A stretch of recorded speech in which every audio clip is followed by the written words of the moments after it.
نو کوشش کوو چې خپل بچی په مانځه عادت کې دی چې لوی شي دی به ټول عمر لمونځونه کوي او تا ته به اجر در روایي.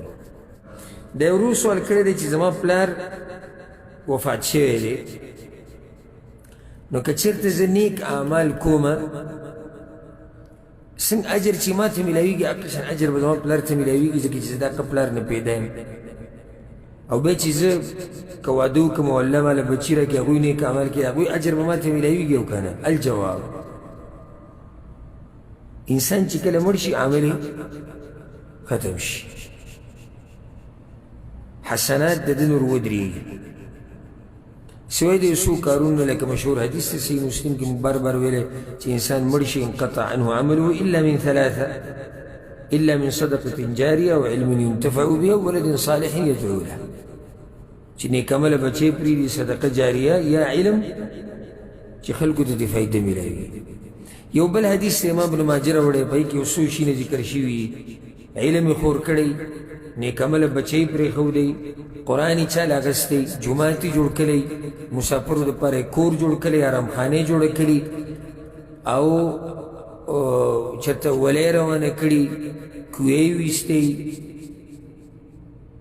دا ټول هغه اعمال دي چې د اجر رواني. د ورور سوال دا دی چې زه هر نیک عمل کوم نو زما پلار ته به اجر میلاویږي او که نه؟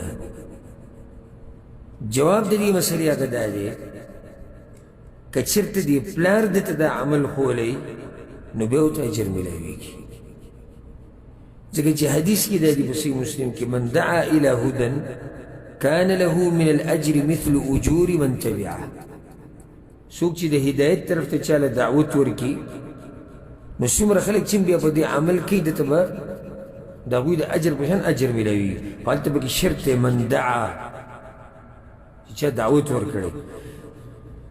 دا خبره اکثر ملګري به اول پرې راوړي، ډېرو خلکو ذهن کې دا دی چې بچی چې هر نیک عمل کوي نو پلار ته اجر رسي.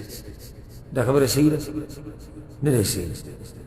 دا هغه عمل اجر مور پلار ته رسي چې کم عمل مور پلار ښوولی.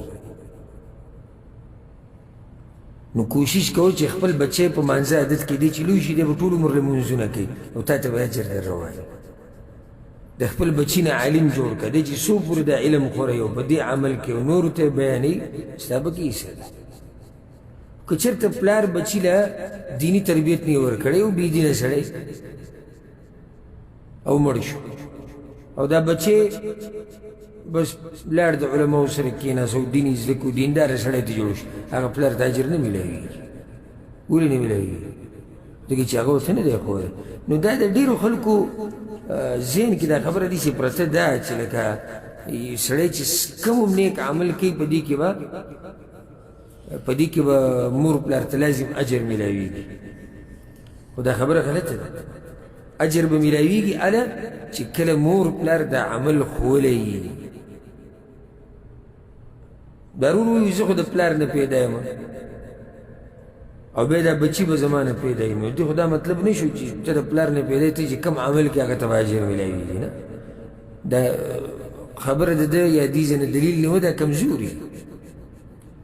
نو کول دا پکار دي چې یو سړی کم نیک عمل چې دی کوي او پلار ورته ښوولی خو اجر هغه ته میلاوي. که پلار ورته نه وي ښوولی نو بیا هم موږ سره لارې شته. د دې مور پلار دپاره دعاګانې ډېرې وغوښته، د دې اجر هغوی ته رسي. د هغوی د طرف نه صدقې کول، د هغوی د طرف نه یو شی د الله دپاره وقف کول. والجزاء من جنس العمل، دا قانون دی. بدله تا ته داسې میلاویږي لکه څنګه چې ستا عمل دی. که تا د خپل مور پلار دپاره داسې وکړو د مرګ نه بعد، د هغوی د مرګ نه بعد ستا بچي به تا دپاره وکړي. څنګه چې ته د خپل مور پلار سره کوې دغه شان به سره کېږي. بلکې یو حدیث کې دا راځي، پیغمبر صلی الله علیه وسلم وایي د خپل مور پلار سره ښه کوئ ستاسو بچي به تاسو سره ښه کوي.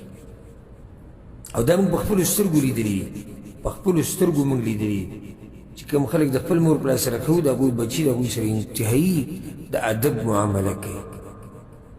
او کومو خلکو چې خپل مور پلار سره زیاتې کړی، ظلم یې کړی، د ده هم نمبر روان دی او د ورځې دي بدلیږي را بدلیږي نن تلیږي د مور پلار سره ظلم زیاتی کوي او چغې چغارې ورته وایي کله ورته نه پوهېږي او کله وایي بوډا او کله وایي کمزور کله مور ته قارېږي په مخه پیسې غواړي په مخه ته بیمار د ورځې په تا هم راځي ته هم بوډا کېږي ته هم بیمارېږي ته هم کمزوری کېږي ستا به هم زور کښېني او دا بچي به نه بیا دقه بدل اخلي کم کار چې ته د مور پلار سره کوې نو که د هغوی دپاره دې څه ښه وکړو ستا بچي به ستا دپاره وکړي